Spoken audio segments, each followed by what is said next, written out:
is the day a massive group of international doctors and medical experts have come together and rolled out a new advertisement called Never Again. The ad specifically asks the question, why are so many doctors having second thoughts about COVID? It's a great question. Watch this clip from this powerful ad. My name is Dr. Elizabeth LaFay, and I'm a doctor of osteopathy. My name is Stephen Clayman. I'm a doctor of chiropractic. Hi, my name is Timothy Stonecipher, and I'm an osteopathic family physician. My name is Molly Rutherford, and I'm a family doctor who also treats addiction.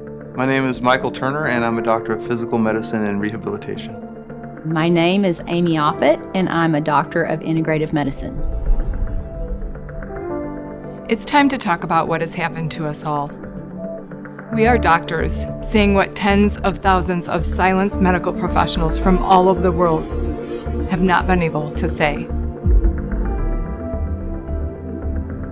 I think seeing the censorship of these wonderful, super smart doctors, that was scary. To start censoring science, that's a slippery slope. In general, I think we've always trusted the CDC and the FDA, but with this pandemic, it just became questionable to me. A sad realization progressively that they don't have our best interests in mind. They're not doing their job. They're not acting in the public's well-being. They're captured, they're paid off, they're corrupt. Well, the group that put that together is called the Global Health Project. One of its founders is Dr. Kat Lindley, and she joins us now. Doctor, great to see you. Thank you so much for joining us. Thank you for having me. What did you guys hope to accomplish with this advertisement? There's multiple versions of the ad. There's an 8-minute version. There's shorter versions. Getting all of these physicians and experts together to say, hey, we're questioning all of these things about COVID. We're questioning what we were told. What did you hope to accomplish by putting this out? The main goal is to show that even doctors at the beginning of the pandemic, they went with the story, they went with the narrative, they went with the system. As the story unfolded, they started questioning things. We want people to realize that it's okay to question, it's okay to try to do what's best for them and not just follow what they tell us to do. I would say that, we've all seen CDC going one way, then turning it. Rochelle Walensky with her statements, it's safe, it's effective, all of those things. And I think the most important thing is for all of us to question things, not to just buy into the narrative and to do what's best for our families. You're specifically referring to when CDC Director Walensky testified in Congress, I think it was last April, and we were all like, shocked. I mean, our mouths were wide open because she said that mRNA injections marketed as COVID-19 vaccines do not stop the spread of the virus. But of course, that contradicted all of the claims during the pandemic that was urging people to get the vaccines because doing so would reduce the transmission of the virus. And here she is testifying, admitting, no, that's not what they were doing. That's not what they were doing at all. It was an unbelievable moment. It was, for me, the moment that I knew that we can't really trust what's happening was actually the masks. It was very early on when they said you have to wear the pretty much the spacesuit, the whole gear, and then they ran out of it. It was an N95 mask, then they went to surgical mask. But when CDC said that you have to wear a bandana, that's kind of new when the narrative is falling apart. Because for anyone who spent any time in the hospital, we know exactly how you need to protect yourself against any kind of infectious agents. And when it comes to viruses, these molecules are very, very small. So when they started saying bandana, that's when I knew early on that, whatever comes out of their mouth is not something I would trust. I would have to question it. Yeah, put a bandana around your face or a T-shirt if you don't have an N95 mask, and that'll stop it. It was ridiculous. So then these doctors started questioning this. They started saying, wait, and they started raising the alarm bells to politicians. They started sounding the alarm. There was a number of doctors, of course, who had long-term alternative treatments which had won the Nobel Prize, which had been existent for many, many years, and they were finding great success with that. Dr. Peter McCullough, friend of the show. And then these doctors started raising the alarm bells, and they were silenced. And they were kept quiet.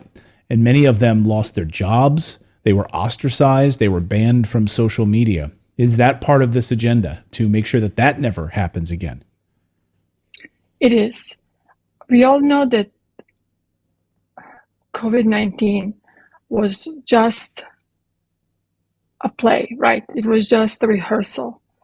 We're getting these messages from WHO, from everywhere. There is a new disease that's going to come out. You need to be ready.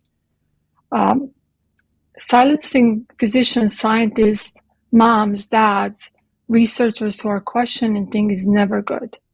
The only way we move forward is if you actually have a conversation and find the best way forward. It is very important for all of us to realize that CDC, FDA, NIH, all of these agencies, I would say for the past 3 years, they had their own agenda.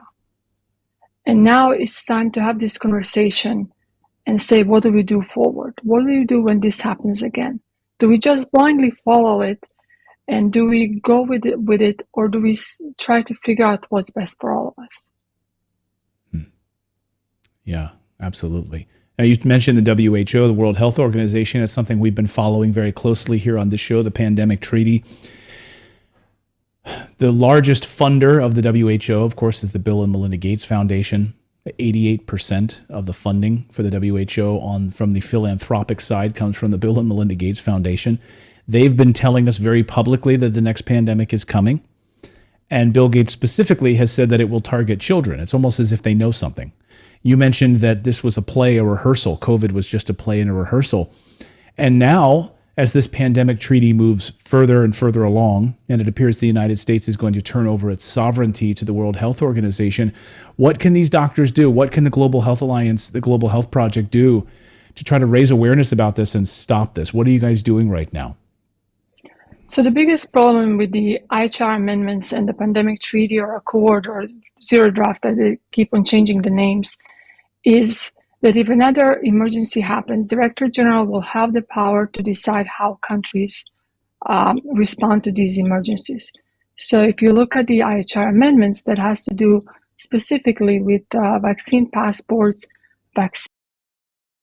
Wenn du studierst und in deinem Studium viel lernen und lesen musst, dann könnte das, was jetzt kommt, überlebenswichtig sein. Kennst du die folgende Situation? Du liest einen Text und du Vaccines that we would use, medications, exams, possible border closures and things like that. That has all already played out. We've seen that. In this COVID-19 pandemic, WHO, those used to be recommendations. Now, if this is passed, they're going to become mandates and obligatory things that every country has to follow. What doctors have to do is, first of all, we have to work at restoring the trust that has been lost during these 3 years. Because if you ask someone on the street, you're going to get mixed bag of answers, but a lot of them will say, I'm not sure that I trust my doctors anymore. So the first thing we have to do is restore the trust. We have to remember who our employer is. Our employer is our patient. It's not a corporation. It's not a hospital. It's not this big system. It's not WHO. We need to remember who our employer is. That's the patient. We need to advocate for our patient and on an individual basis decide what's best for our patient. I come from communist country. I don't know if you really know much of my background from Yugoslavia. I know what not having freedom is. And mandates that we had these past 3 years, and now that they're starting to pass, that's not something that any country should allow. That's not something that any physician should go with. Having vaccine mandates, one size fits all, is not the way we were taught medicine. So what we're hoping to do as the Global Health Project is remind physicians that it's okay to question what's happening and to remind them that they took an oath to do no harm. They took an oath to protect our patients. They took an oath to be a voice to our patients. And for the public, what I'm hoping is that they will use these videos and share them, show them to their doctor and say, what did you think when this happened? What would you do now? And will you do what's best for me? That's powerful. Of course, one of the big problems has been these boards and these hospitals who've fired many of these doctors under pressure. Again, I bring up Dr. Peter McCullough and others just as an example. The ostracization of these medical professionals. So it's one thing for the doctors to stand firm and say, I'm going to do what's best for the patient. But when they have this enormous pressure from the hospital boards or the university boards that are pushing them in some sort of direction, how do you stand up to them? One of the biggest problems in United States is that we went from being independent physicians to working for big systems. We started practicing what I call corporate practice of medicine. You have a big hospital, big system who tells you what to do. If you don't comply, you're going to lose your job. If you don't get the vaccine yourself, you're going to lose the job. So a lot of people went with this narrative. There comes time in your life when you have to decide, am I doing the right thing or a wrong thing? And I agree with you. The regulatory bodies are a huge deal. Medical boards are a huge deal. But the way you do that, you have to just fight back. You know, your patients will stand with you. When there are issues, they will call the medical board. They will send letters. This medical board, they're appointed by the governors of the state. So I think, you know, it's not going to be easy. It's never easy to do what we're all trying to do, but we have to think, what is the future we want to have? Censorship, again, going back to WHO, there's a huge push for this misinformation, disinformation, as I call the Ministry of Truth. It has to end. We have to expose it. Every day you have to just share a story. Go on Twitter, go on your social media, talk to the barber in the shop, talk to your taxi driver and tell them what's going on. Because you'll find that most people think like you. Mm-hmm. No, you're right about that. And we're seeing this movement, as we talked about in tonight's show, about throughout Europe, which is this pushback against politicians that have been supporting this globalist agenda, NATO agenda, and lockdown agenda. And so you're seeing this groundswell, I think, and you're seeing it across the United States as well in a lot of different states. So it's my hope that if we get that change at the gubernatorial level, at the governor's level, that we can influence some of these hospitals to allow physicians to do what they do best, to advise and to be able to help their patients.